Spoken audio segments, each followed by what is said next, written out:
Shalom, Bapak Ibu Saudara yang dikasihi dalam nama Tuhan Yesus Kristus. Selamat bergabung di dalam acara Doa dan Mujizat. Perkenalkan, nama saya Dion dan kita akan sering bertemu dalam acara Doa dan Mujizat ini. Di dalam acara Doa dan Mujizat ini kita akan mendengarkan kesaksian-kesaksian dari orang-orang yang menerima mujizat. Entah itu orang yang sakit lalu disembuhkan oleh Tuhan Yesus, orang-orang yang terikat oleh dosa, orang-orang yang terikat oleh iblis dan disembuhkan dan dilawat Tuhan dengan luar biasa. Kali ini saya ditemani dengan Bapak Pendeta Petrus Supardi. Shalom Bapak Pendeta Petrus Supardi.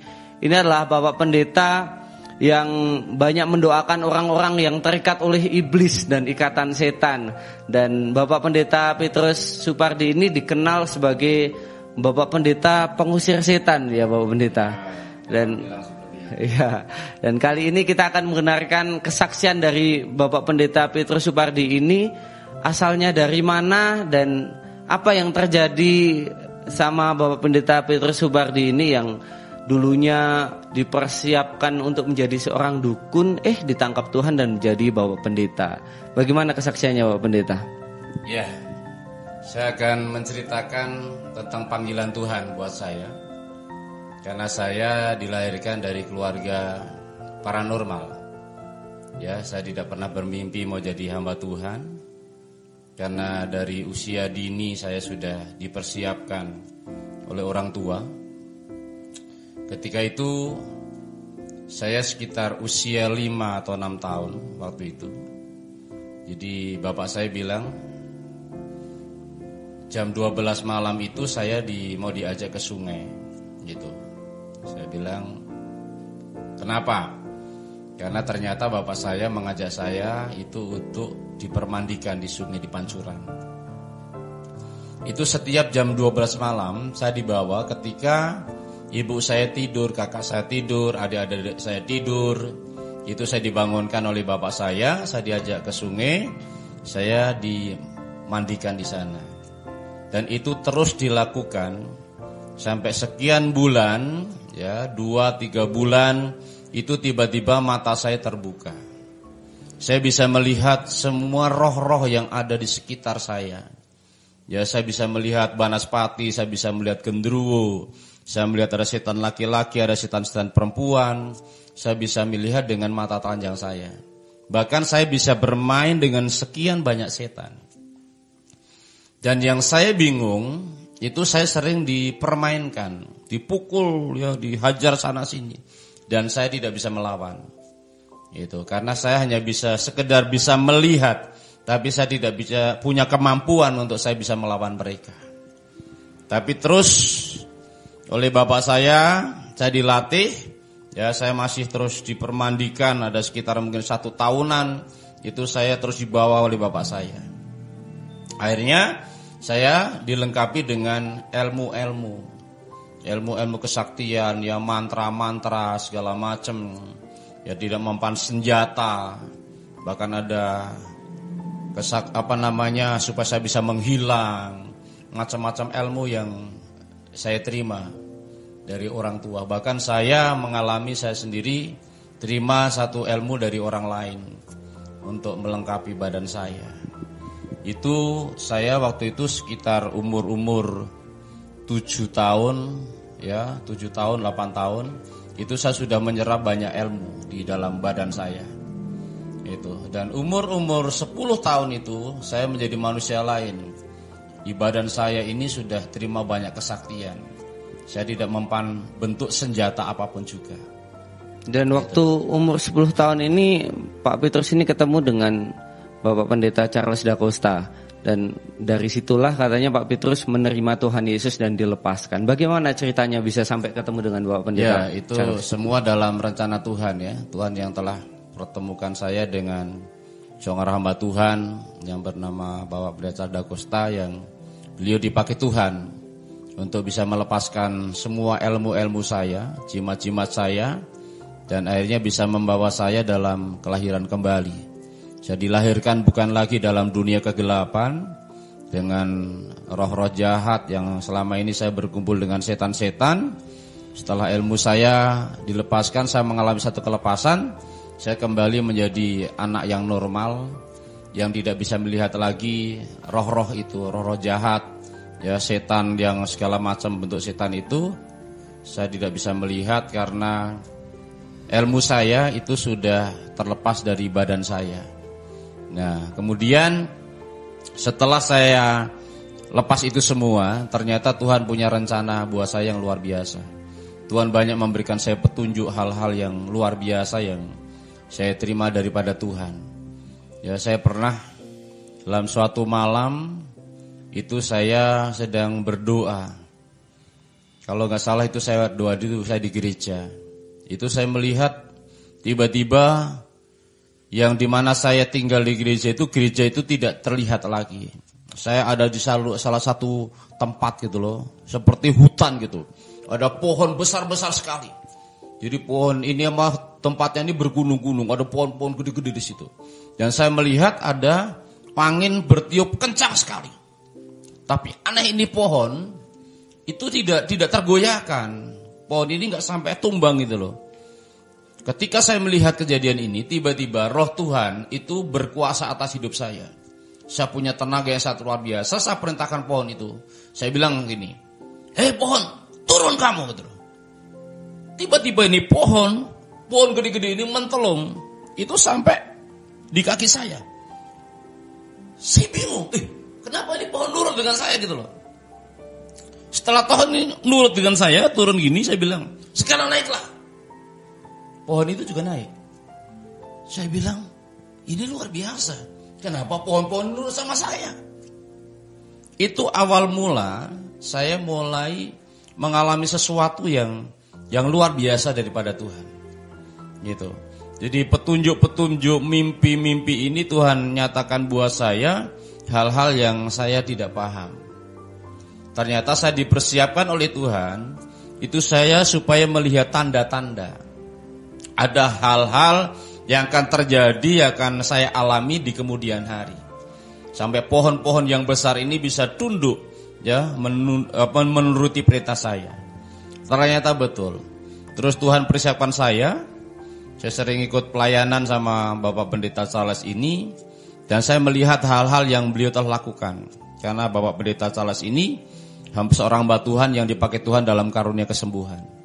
Ya, pengusiran setan, pelepasan jimat-jimat. Saya pada saat itu hanya menonton. Saya hanya lihat. Saya kebingungan. Gitu. Ternyata ini caranya Tuhan untuk membimbing saya. Ini loh caranya bekerja buat Tuhan. Gitu. Nah, setelah itu ternyata Tuhan buka kembali mata saya untuk bisa melihat hal-hal yang ajaib. Mata saya bisa kembali melihat setan.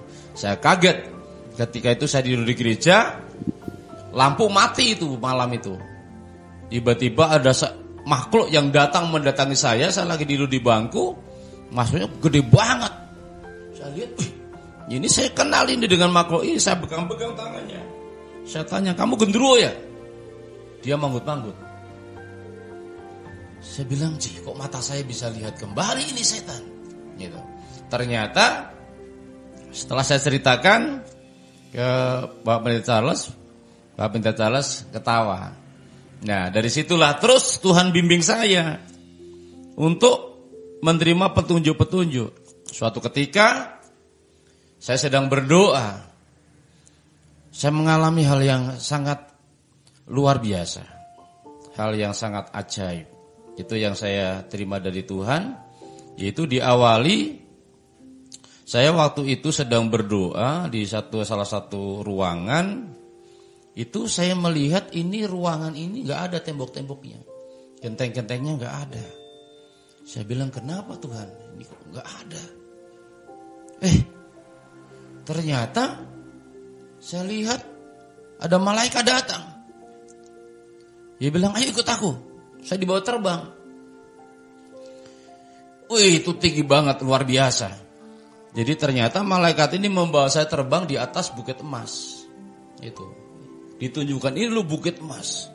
Sampai saya bisa pikir ini di mana daerahnya Bukit Emas itu. Tapi akhirnya saya dibawa kembali, tapi tidak diturunkan di mana saya tadinya ada, ditaruh di atas bubungan. Di atas bubungan itu berkali-kali, ada 2-3 kali. Itu yang saya alami itu. Ya, jadi selama Pak Petrus mengalami tanda-tanda mujizat itu, akhirnya Pak Petrus bisa mengusir setan di dalam nama Tuhan Yesus. Dan katanya Pak Petrus kan dulu Pak Petrus hanya bisa melihat Bapak Pendeta Charles dalam mengusir setan. Dan setelah Pak Petrus mengalami hal-hal yang ajaib, bertemu dengan Tuhan Yesus, bertemu dengan malaikat, apakah setelah saat itu baru Pak Petrus bisa mengusir setan? Karena dulu kan Pak Petrus temannya setan ceritanya. Iya, betul. Iya, betul. Karena dulu saya nggak bisa ngusir setan. Setelah Tuhan kasih petunjuk lagi, ya, saya berapa hari kemudian saya berdoa lagi, dan ruangan yang saya buat doa lagi itu temboknya hilang lagi. Gentengnya juga atapnya nggak ada. Saya melihat ke atas, ternyata saya melihat langit terbuka. Dan saya melihat Tuhan Yesus berdiri di atas. Tuhan dikatakan, hambaku naiklah. Kemudian ternyata roh saya terlepas. Saya naik itu ke atas langit. Kemudian saya bingung kenapa tangga di langit itu merah kemas-masan itu loh. Kenapa ini merah kemas-masan? Terus saya tanya sama Tuhan, Tuhan kenapa ini tangganya warnanya merah-merah? Tuhan bilang suatu hari kamu akan tahu. Sekarang ku berikan kedua saya bagimu, beritakan Injil kepada orang-orang mati di kuburan. Nah waktu saya turun dari langit, itu saya turunnya di kuburan. Saya melihat semua orang mati di kuburan itu bangkit. Itu bersorak memuji Allah. Sampai saya kebingungan, kenapa bisa terjadi seperti ini? Ketika saya sadar, ternyata saya lagi berdoa. Loh, ternyata ini penglihatan. Gitu. Itu yang saya alami, dan banyak hal yang saya alami dengan Tuhan. Mengalami satu perjumpaan dengan Tuhan, yang akhirnya saya merasakan bahwa, oh ini bimbingan Tuhan. Jadi banyak orang yang minta didoakan, orang yang minta dilayani. Ya, saya mulai doakan waktu ada seorang gadis yang badannya itu kena borok. Jadi semua ini kena koreng-koreng itu, Pak. Itu awal mula saya coba, saya sering lihat Bapak Pendeta Charles itu berdoa dan pakai minyak.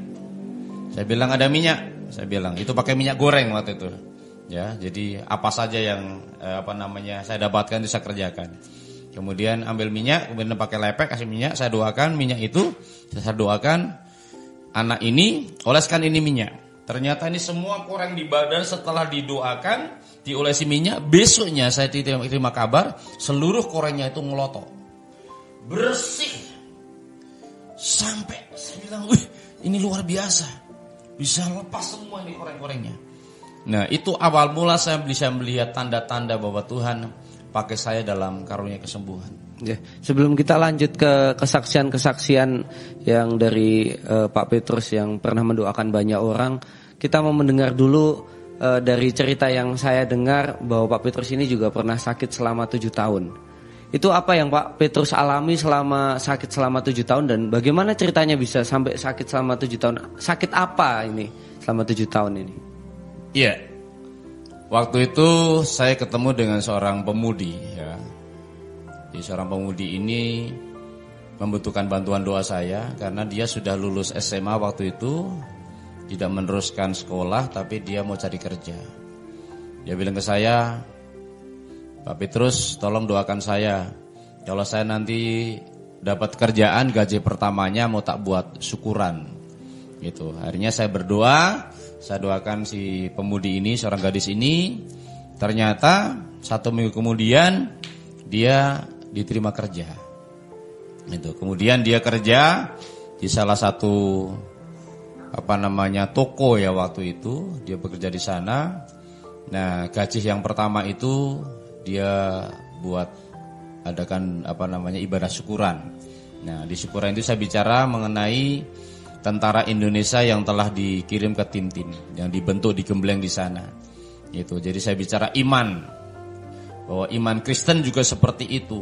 Seperti tentara yang sedang digembleng di tim-tim sana, mereka yang tidak tahan itu nanti pulang tinggal nama. Tapi orang-orang yang bertahan pulang akan naik jabatan.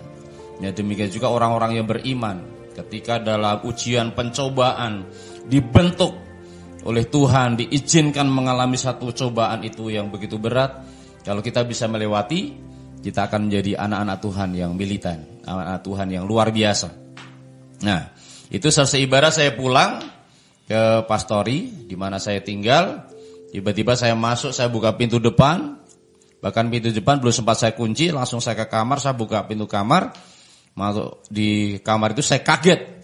Ternyata ada seekor ular di tempat tidur saya. Sangat besar ularnya, melingkar dan kepalanya gini. Saya kaget.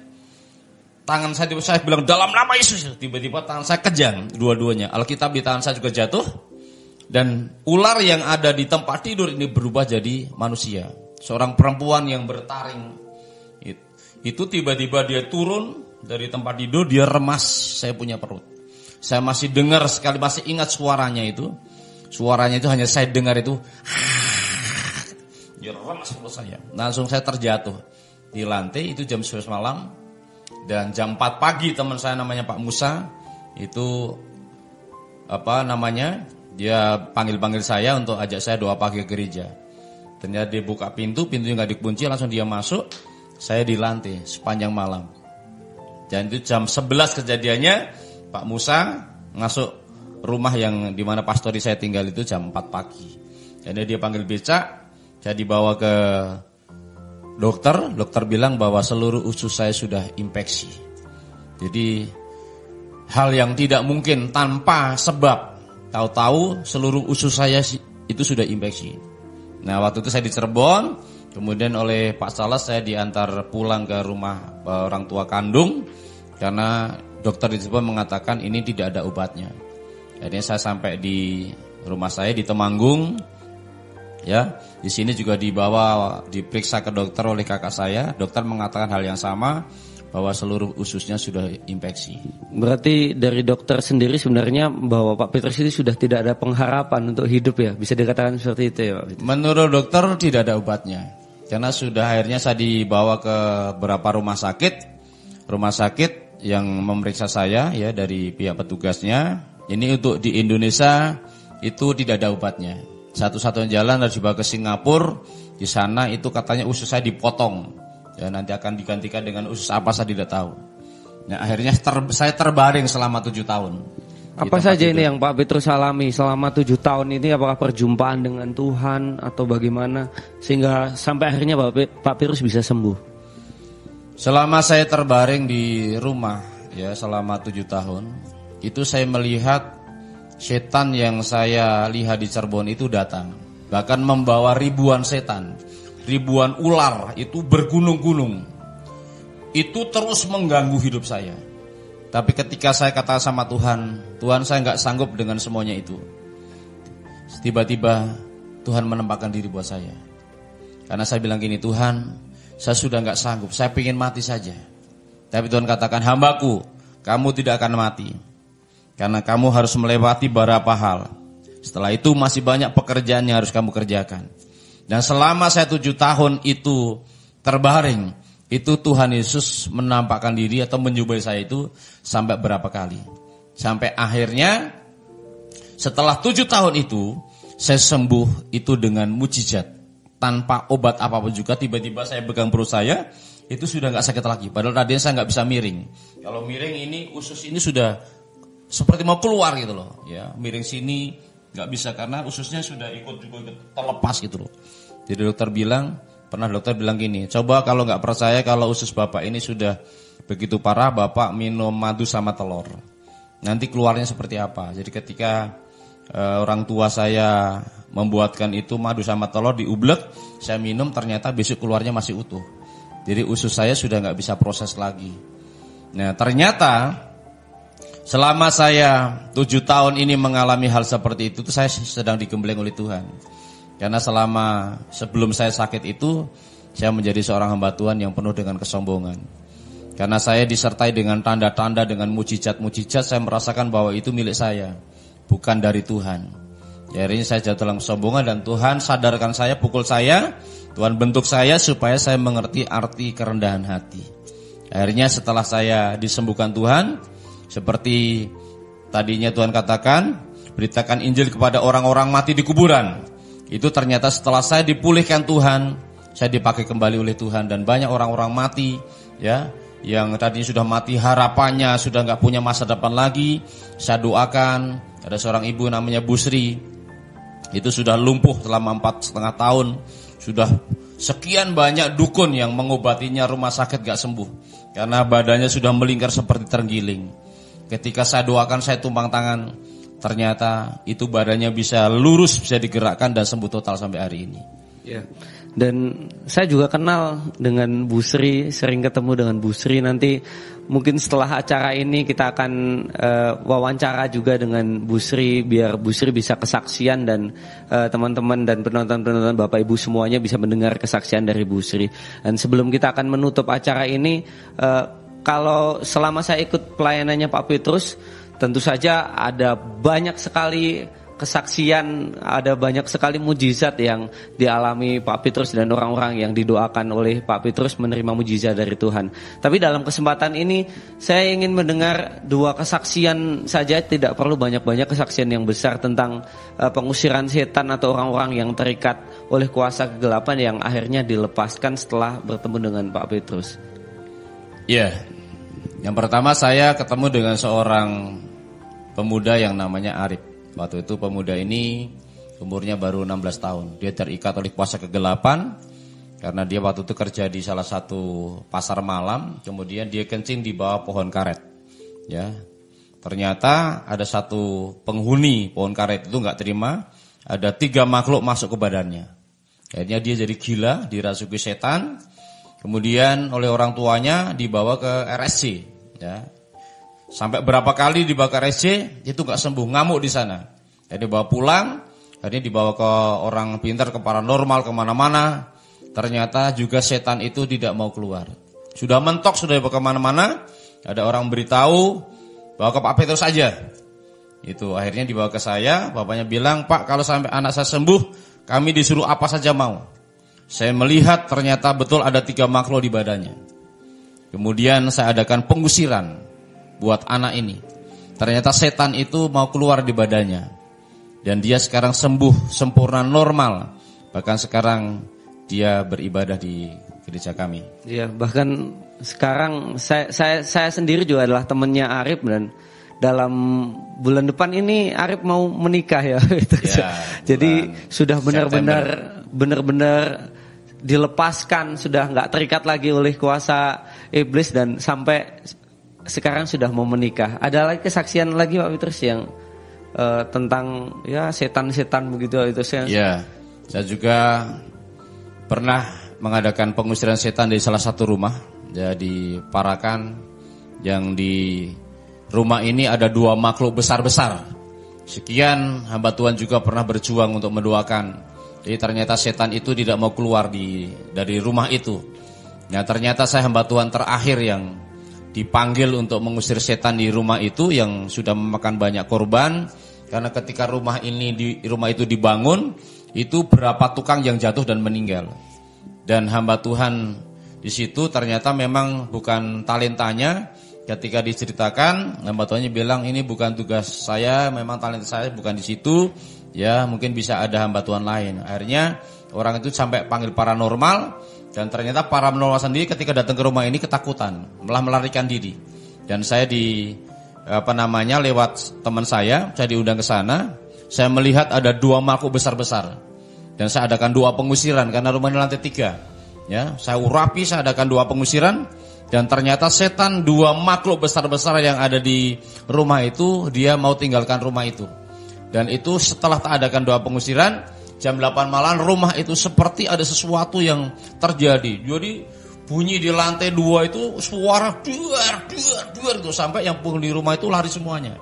Itu sekitar berapa menit, sekitar 30 menit. Dan suara itu berhenti. Setelah berhenti, yang punya rumah pada masuk semua. Dan ternyata hari berikutnya itu sudah tidak ada suara lagi. Dan sampai ditunggu berapa minggu, ternyata sudah aman. Jadi saya dipanggil di sana, orangnya kesaksian bahwa rumah kami sudah tidak lagi dihuni oleh roh-roh itu. Karena roh itu sangat mengganggu dan sering menakut-nakuti anggota keluarga di tempat itu.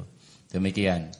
Ya, jadi memang selama saya mengikuti pelayanannya Pak Petrus sudah tidak terhitung rasanya ada banyak sekali orang-orang yang terikat setan atau rumah-rumah yang dihuni oleh setan, minta Pak Petrus buat mendoakan rumah tersebut atau mendoakan orang-orang yang terikat setan dan akhirnya dipulihkan atau bisa dikatakan disembuhkan. Dan memang sebenarnya saya sendiri pengen membuat channel YouTube ini sejak lama. Saya memikirkan bahwa sebenarnya ada banyak sekali orang di luar sana yang saat ini sedang terikat oleh kuasa kegelapan. Bahkan ada rumah-rumah yang dihuni oleh iblis-iblis, tapi Bapak Ibu Saudara tidak bisa melepaskannya sendiri. Petrus ini adalah bahwa pendeta memang bidangnya untuk pengusiran setan ya, pemutusan dari situ ke situ. Dan Pak Petrus ini sering ngomong bahwa kutuk bisa diubah menjadi berkat. Ya, karena karena ada banyak sekali orang-orang yang sebenarnya terkena kutuk ya Petrus. Entah itu kutuk dari orang tua, entah itu karena dirinya sendiri. Itu bagaimana Pak Petrus ketika orang yang sudah pernah bergelut di dalam dunia seperti ya mencari ilmu-ilmu atau mencari-cari harta dari tempat lain, itu gimana? Apakah bisa diselesaikan itu? Bisa, ya, karena selama ini dalam perjalanan saya dengan Tuhan, pelayanan saya temukan banyak orang-orang yang terikat oleh kuasa-kuasa gelapan yang tadinya pernah juga cari pesugihan, yang akhirnya keluarganya akhirnya terikat, akhirnya kena intimidasi, ditakut-takuti. Pernah juga ada seorang bapak dari Klaten yang pernah mengalami terikatan dengan buto ijo karena mereka mencari pesugihan dan tidak bisa melepaskannya gitu. Waktu itu saya dipanggil ke sana, bagaimana caranya bisa supaya buto ijo ini tidak mengejar-ngejar bapak ini lagi dengan keluarganya.